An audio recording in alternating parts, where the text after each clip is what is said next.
The Trump administration has made changes to a previously existing program that assisted migrants from Venezuela. Local 5's Larissa Leone spoke with two Venezuelans who shared how these changes could affect them and the community here in Iowa. Larissa. Stephanie, in March of 2021, Venezuela was designated for temporary protected status, also known as TPS, due to unsafe conditions. This was extended in September 2022 and again in October 2023 for 18 months, creating two concurrent TPS designations for Venezuela. Last month, the 2023 designation was extended until October of 2026, but Homeland Security Secretary Kristi Noem nullified that decision shortly after, leaving some confused and concerned for what happens next. Oria D'Angelo was born in Venezuela. She is now a PhD student at the University of Iowa. She says the end of the Venezuelan temporary protected status directly impacts her.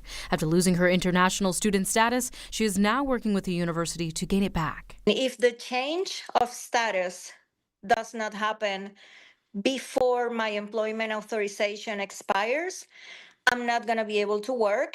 That means that I'm going to need to put a pause on my PhD. D'Angelo is one of many people concerned about the changes. Advocate Vanessa Mercano-Kelly says the Venezuelan community here in Iowa also feels the effects. For that to be completely taken away all of a sudden, especially when the situation back in Venezuela is not at all stable, it just raises a lot of questions. A lot of people are very nervous. D'Angelo says returning home to Venezuela is not an option. I have no idea how the government would receive us. There are some news that are saying that they're going to put people that hold TPS in jails. Mercano-Kelly says Venezuelan TPS recipients should prepare for all outcomes. If this were to end and if we have to leave, then what's going to happen? What's going on with your kids?